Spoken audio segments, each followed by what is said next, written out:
नमस्कार दोस्तों, मैं हूं पंडित अवनीश दुबे और आप सभी देख रहे हैं आपका अपना YouTube चैनल हिंदू हृदय को।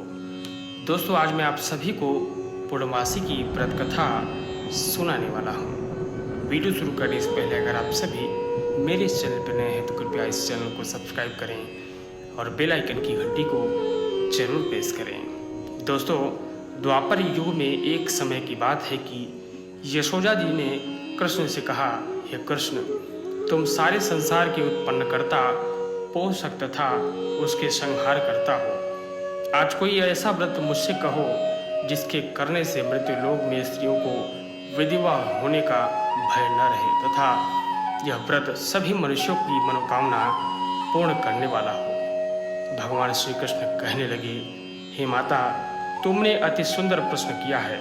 मैं तुमसे ही ऐसे ही व्रत को सविस्तार बताऊंगा। सौभाग्य की प्राप्ति के लिए स्त्रियों को 32 पूर्णमासी का व्रत रखना चाहिए। इस व्रत के करने से स्त्रियों को सौभाग्य संपत्ति मिलती है। यह व्रत अचल सौभाग्य देने वाला एवं भगवान शिव के प्रति मनुष्य मात्र की भक्ति को बढ़ाने वाला है। यशोदा जी कहने लगी, हे कृष्ण, सर्वप्रथम इस व्रत को मृत्युलोक में किसने किया था, इसके विषय में विस्तार पूर्वक मुझसे कहो। भगवान श्री कृष्ण जी कहने लगे, इस भूमंडल पर एक अत्यंत प्रसिद्ध राजा चंद्रहास के पालित अनेक प्रकार के रत्नों से परिपूर्ण कार्तिका नाम की एक नारी थी। वहां पर धनेश्वर नाम का एक ब्राह्मण था और उसकी स्त्री अति सुशील रूपवती थी। दोनों ही इस नगर में बड़े प्रेम से साथ रहते थे। घर में धन धान्य आदि की कोई कमी नहीं थी। उसको एक बड़ा दुख था कि उसके कोई संतान नहीं थी। इस दुख से वह अत्यंत दुखी रहते थे। एक समय बड़ा तपस्वी योगी उसके नगर में आया। वह योगी उस ब्राह्मण के घर को छोड़कर अन्य सभी के घरों में भिक्षा लाकर भोजन किया करता था। रूपवती से वह भिक्षा नहीं लिया करता था। उस योगी ने उस दिन रूपवती से भिक्षा न लेकर किसी अन्य घर से भिक्षा लेकर गंगा किनारे जाकर भिक्षान्न को प्रेम पूर्वक खा रहा था कि धनेश्वर ने योगी का यह सब कार्य किसी प्रकार से देख लिया। अपनी भिक्षा के अनादर से दुखी होकर धनेश्वर योगी ने बोला, महात्मन, आप सब घरों से भिक्षा लेते हैं परंतु मेरे घर का भिक्षा कभी भी नहीं लेते, इसका क्या कारण है? योगी ने कहा कि निसंतान के घर की भीख पतितों के लिए अन्न के तुल्य होती है और जो पतितों का अन्न खाता है वह भी पतित हो जाता है। चूँकि तुम निसंतान हो अतः पतित हो जाने से भय से मैं तुम्हारे घर की भिक्षा नहीं लेता हूँ। धनेश्वर की यह बात सुनकर अपने मन में बहुत दुखी हुआ और हाथ जोड़कर योगी के पैरों पर गिर पड़ा तथा आतरभाव से कहने लगा, हे महाराज, यदि ऐसा है तो आप मुझको पुत्र प्राप्ति का उपाय बताइए। आप सर्वज्ञ हैं, मुझ पर अवश्य ही यह कृपा कीजिए। धन की मेरे घर में कोई कमी नहीं है परंतु मैं पुत्र न होने के कारण अत्यंत दुखी हूँ। आप मेरे इस दुख का हरण करें, आप सामर्थ्यवान हैं। यह सुनकर योगी कहने लगे, हे ब्राह्मण, तुम चंडी की आराधना करो। घर जाकर उसने अपने पत्नी से सब वृत्तांत कहा और स्वयं तप के निमित्त वन में चला गया। वन में जाकर उसने चंडी की उपासना की और उपवास किया। चंडी ने 16वें दिन उसको स्वप्न में दर्शन दिया और कहा, हे धनेश्वर, जा, तेरे पुत्र होगा परंतु वह 16 वर्ष की आयु में मृत्यु को प्राप्त हो जाएगा। यदि तुम दोनों स्त्री पुरुष 32 पूर्णमासी का व्रत विधि पूर्वक करोगे तो वह निश्चित ही दीर्घायु होगा। जितनी तुम्हारी सामर्थ्य हो आटे के दिए बनाकर शिव जी का पूजन करना, परंतु पूर्णवासी को 32 हो जाने चाहिए। प्रातःकाल होने पर इस स्थान के समीप ही तुम्हें एक आम का वृक्ष दिखाई देगा। उस पर चढ़कर तुम एक फल तोड़कर शीघ्र अपने घर चले जाना। अपनी स्त्री से सब वृत्तांत कहना। ऋतु स्नान के पश्चात वह स्वच्छ होकर श्री शंकर जी का ध्यान करके उस फल को खा लेती है। तब शंकर भगवान की कृपा से उसको गर्भ हो जाता है। जब वह ब्राह्मण प्रातःकाल उठा तो उसने उस स्थान के पास ही एक आम का वृक्ष देखा। जिस पर एक अत्यंत सुंदर आम का फल लगा हुआ था। उस ब्राह्मण ने उस आम के वृक्ष पर चढ़कर फल तोड़ने का प्रयत्न किया, परंतु वृक्ष पर कई बार प्रयत्न करने पर भी वह नहीं चढ़ पाया। तब तो उस ब्राह्मण को बहुत चिंता हुई और विघ्न विनाशक गणेश जी की वंदना करने लगा। कहा, हे दयानिधे, अपने भक्तों की विघ्नों का नाश करने वाले, उनके मंगल कार्य को करने वाले, दुष्टों का नाश करने वाले, रिद्धि सिद्धि के देने वाले, आप मुझ पर कृपा करके इतना बल दें कि मैं अपने मनोरथ को पूर्ण कर सकूं। इस प्रकार गणेश जी की प्रार्थना करने पर उसकी कृपा से धनेश्वर वृक्ष पर चढ़ गया और उसने एक सुंदर आम का फल देखा। उसने विचार किया कि जो वरदान से फल मिला था वह यही है और कोई फल दिखाई नहीं देता। उस धनेश्वर ब्राह्मण ने जल्दी से उस फल को तोड़कर अपनी स्त्री को लाकर दिया। उसकी स्त्री ने अपने पति की कथानुसार उस फल को खा लिया और वह गर्भवती हो गई। देवी जी की असीम कृपा से उस पर एक अत्यंत सुंदर पुत्र उत्पन्न हुआ। उसका नाम उन्होंने देवीदास रखा। माता पिता की हर्ष और शोक के साथ वह बालक शुक्ल पक्ष की चंद्रमा की भांति अपने पिता के घर में रहने लगा। भवानी की कृपा से वह बालक बहुत ही सुंदर, सुशील और विद्या में पढ़ने में बहुत ही निपुण हो गया। दुर्गा जी की आज्ञानुसार उसकी माता ने 32 पूर्णमासी का व्रत रखना प्रारंभ कर दिया था, जिससे उसका पुत्र बड़ी आयु वाला हो जाए। 16वां वर्ष ही देवीदास के माता पिता को बड़ी चिंता हो गई, कहीं उसके पुत्र की इस वर्ष मृत्यु न हो जाए। इसलिए उन्होंने अपने मन में विचार किया कि यदि यह दुर्घटना उसके सामने हो गई तो वह कैसे सहन कर सकेंगे। उन्होंने देवीदास के मामा को बुलाया और कहा कि हमारी इच्छा है कि देवीदास 1 वर्ष तक काशी में जाकर विद्या अध्ययन करे और उसको अकेला भी नहीं छोड़ना चाहिए, इसलिए साथ में तुम चले जाओ और 1 वर्ष के पश्चात उसको वापस लौटा आना। इस सब प्रबंध करके उसके माता पिता ने काशी जाने के लिए देवीदास को एक घोड़े पर बैठाकर उसके मामा के साथ भेज दिया, किंतु यह सब उसके मामा या किसी और से नहीं कही। धनेश्वर ने सपत्नीक अपने पुत्र की मंगल कामना और दीर्घायु के लिए भगवती दुर्गा की आराधना की और पूर्णमासी का व्रत करना आरंभ कर दिया। इस प्रकार बराबर 32 पूर्णमासी का व्रत पूरा किया। कुछ समय पश्चात एक दिन वह दोनों मामा और भांजा मार्ग में रात्रि बिताने के लिए किसी ग्राम में ठहरे हुए थे। उस दिन उस गांव में एक ब्राह्मण की अत्यंत सुंदरी, सुशील, विदुषी और गुणवती कन्या का विवाह होने वाला था। जिस धर्मशाला के अंदर वर और उसकी बारात ठहरी हुई थी, उसी धर्मशाला में देवीदास और उसके मामा भी ठहरे हुए थे।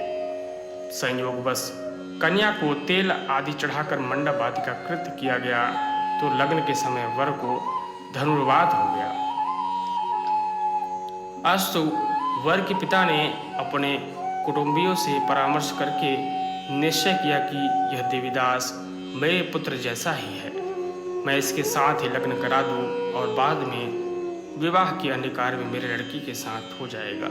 ऐसा सोचकर देवीदास के मामा से जाकर बोला, तुम थोड़ी देर के लिए अपने भांजे को हमें दे दोगे, जिसके विवाह के लग्न का सब कृत्य सुचारू रूप से हो सके। तब उसका मामा कहने लगा, जो कुछ भी मधुपर्क आदि कन्यादान में चढ़े वर को मिले वह सब हमें दे दिया जाए, तो मेरा भांजा इस बारात का दूल्हा बन जाएगा। यह बात वर के पिता ने स्वीकार कर ली। स्वीकार कर लेने पर उसने अपने भांजा वर बनने को भेज दिया। उसके साथ सब विवाह कार्य रात्रि में विधिपूर्वक संपन्न हो गया। पत्नी के साथ वह भोजन न कर सका और अपने मन में सोचने लगा कि न जाने यह किसी स्त्री कैसी स्त्री होगी। वह एकांत में इसी सोच में गर्म निश्वास छोड़ने लगा। उसकी आंखों में आंसू भी आ गए। तब वधू ने पूछा कि क्या बात है, आप इतने उदासीन व दुखी क्यों हो रहे हैं। तब उसने सब बातें जो वर के पिता ने उसके मामा से हुई थी उसको सभी बातें बता दी। तब कन्या कहने लगी कि यह ब्रह्म विवाह की विपरीत कैसे हो सकता है। देव, ब्राह्मण और अग्नि के सामने मैंने आपको ही अपने पति बनाया है, इसलिए आप ही मेरे पति हैं। मैं आपकी ही पत्नी रहूंगी, किसी अन्य की कदापि नहीं। तब देवीदास ने कहा, ऐसा मत करिए, क्योंकि मेरी आयु बहुत ही थोड़ी है। मरे पश्चात आपकी क्या गति होगी, इस बातों को अच्छी तरह से विचार कर लेना। परंतु वह दृढ़ विचार वाली बोली, जो आपकी गति होगी वह मेरी गति होगी। हे स्वामी, आप उठिए और भोजन करिए, आप निश्चय ही भूखे होंगे। इसके बाद देवीदास और उसकी पत्नी दोनों ने भोजन किया तथा शेष रात्रि वे सोते रहे। प्रातःकाल देवीदास ने अपनी पत्नी को 3 नगों से जड़ी हुई एक अंगूठी दी, एक रुमाल दिया और बोला, हे प्रिय, इसे लो और संकेत समझकर स्थिर चित्त हो जाओ। मेरा मरण और जीवन जानने के लिए एक पुष्प वाटिका बना लो। उसने सुगंधी वाला एक नव मल्लिका लगा लो, उसको प्रतिदिन जल से सींचा करो और आनंद के साथ खेलो कूदो और उत्सव मनाओ। जिस समय और जिस दिन मेरा प्राणांत होगा, ये फूल सूख जाएगा और जब ये फिर से हरे हो जाएं तो जान लेना कि मैं जीवित हूँ। यह सब बात निश्चय करके समझ लेना, इसमें कोई संशय नहीं है। यह समझा कर वह वहाँ से चला गया। प्रातःकाल होती ही वहाँ पर गाजे बाजे बजने लगे और जिस समय विवाह के कार्य समाप्त करने के लिए वर तथा सब बाराती मंडप पे आए तो कन्या ने वर को भली प्रकार से देखकर अपने पिता से कहा कि यह मेरा पति नहीं है। मेरा पति वही है जिसके साथ रात्रि में मेरा पाणी ग्रहण हुआ था। इसके बाद मेरा विवाह इसके साथ नहीं हुआ है। यदि यह वही है तो बताए कि मैंने इससे क्या किया। मधुपर्क और कन्यादान के समय जो मैंने आभूषण दिए उन्हें दिखाए तथा रात में मैंने क्या गुप्त बातें कही थी वह सब बताए। पिता ने उसके कथानुसार वर को बुलवाया। कन्या की यह सब बातें सुनकर वह कहने लगा कि मैं कुछ नहीं जानता। इसके पश्चात लज्जित होकर वह अपना समूह लेकर चला गया और सारी बारात भी अपमानित होकर वहां से लौट गई। भगवान श्री कृष्ण बोले, हे माता, इस प्रकार देवीदास काशी विद्या धन के लिए चला गया। जब कुछ समय बीत गया तो काल से प्रेरित होकर एक सर्प रात्रि के समय उसको डसने के लिए वहां पर आया। उस विषधर के प्रभाव से उसके शयन का स्थान चारों ओर से विष की ज्वाला से विषैला हो गया, परंतु व्रतराज के प्रभाव से उसको काटने न पाया, क्योंकि पहले ही उसकी माता ने 32 पूर्णिमा का व्रत रखा था। इसके बाद मध्याह्न के समय स्वयं काल वहां पर आए और उसके शरीर से प्राण को निकालने का प्रयत्न करने लगे, जिससे वह मूर्छित होकर पृथ्वी पर गिर पड़ा। भगवान की कृपा से उस समय पार्वती जी ने श्री शंकर जी से वहां पर आए। उसको मूर्छित दशा में देखकर पार्वती जी ने भगवान शंकर से प्रार्थना की। कहा, हे महाराज, इस बालक की माता ने पहले 32 पूर्णिमा का व्रत किया, जिसके प्रभाव से हे भगवान आप इसको प्राण दान दे दे। भवानी के कहने पर भक्त वत्सल भगवान श्री शिव जी ने उसको प्राण दान दे दिया। इस व्रत के प्रभाव से काल को भी पीछे हटना पड़ा और देवीदास स्वस्थ होकर बैठ गया। उधर उसकी स्त्री उसके काल की प्रतीक्षा किया करती थी। जब उसने देखा कि उस पुष्प वाटिका में पत्र पुष्प कुछ भी नहीं रह रहे, उसको अत्यंत आश्चर्य हुआ और जब वह वैसे ही हरा भरा हो गया तो वह जान गई कि वह जीवित हो गए हैं।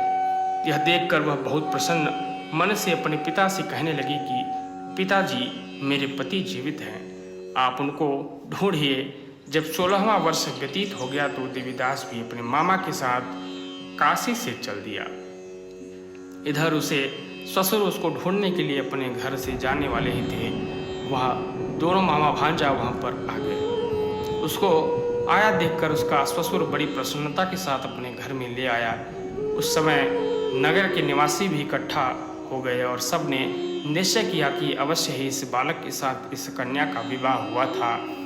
इस बालक को जब कन्या ने देखा तो पहचान लिया कि और कहा कि यह तो वही है जो संकेत करके बता गया था। तदुपरांत सभी कहने लगे कि भला हुआ जो यह आ गया, और सब नगरवासी आनंदित हो गए। कुछ दिन बाद देवीदास अपनी पत्नी और मामा के साथ अपने ससुर के घर से बहुत सा उपहारित लेकर अपने घर के लिए प्रस्थान किया। जब वह अपने गांव के निकट पहुंच गया तो कई लोगों ने उसको देखकर उसके माता पिता को कहें पहले ही जाकर खबर देगी कि तुम्हारा पुत्र देवीदास अपनी पत्नी और मामा सहित आ रहा है। ऐसा समाचार सुनकर पहले तो उन्हें विश्वास ही नहीं हुआ, किंतु जब और लोगों ने भी जाकर उसकी बात का समर्थन किया तो उसको बड़ा आश्चर्य हुआ। लेकिन थोड़ी देर में देवीदास ने आकर अपने माता पिता के चरणों में अपना सिर रखकर प्रणाम किया और उसकी पत्नी के अपने सास ससुर के चरणों को स्पर्श किया तो माता पिता ने अपने पुत्र और पुत्रवधू को अपने हृदय से लगा लिया और दोनों की आंखों में प्रेमाश्रु बह चले। अपने पुत्र और पुत्रवधू के आने की खुशी में धनेश्वर ने बड़ा भारी उत्सव किया और ब्राह्मणों को बहुत सी दान दक्षिणा देकर प्रसन्न किया। भगवान श्री जी कृष्ण जी कहने लगे कि इस प्रकार धनेश्वर 32 पूर्णमासी के व्रत के प्रभाव से पुत्रवान हो गया। जो भी स्त्रियां इस व्रत को करती हैं वे जन्म जन्मांतर के वैभव का दुख भोगती और सदैव सौभाग्यवती रहती है। यह मेरा वचन है, इसमें कोई संदेह नहीं मानना। यह व्रत पुत्र पौत्र को देने वाला तथा संपूर्ण मनोकामनाओं को पूर्ण करने वाला है। 32 पूर्णिमा को व्रत करने से व्रती को सब इच्छाएं भगवान शिव जी की कृपा से पूर्ण हो जाती हैं। दोस्तों, इस वीडियो में इतना ही। अगर ये वीडियो आप सभी को पसंद आया हो तो इस वीडियो को एक लाइक जरूर करें और इस वीडियो को अपने सभी सगे संबंधी और रिश्तेदारों तक अवश्य पहुंचाएं और प्रेम से बोलिए भगवान शिव शंकर भोलेनाथ की जय। कमेंट बॉक्स में ये लिखना ना भूलें। धन्यवाद।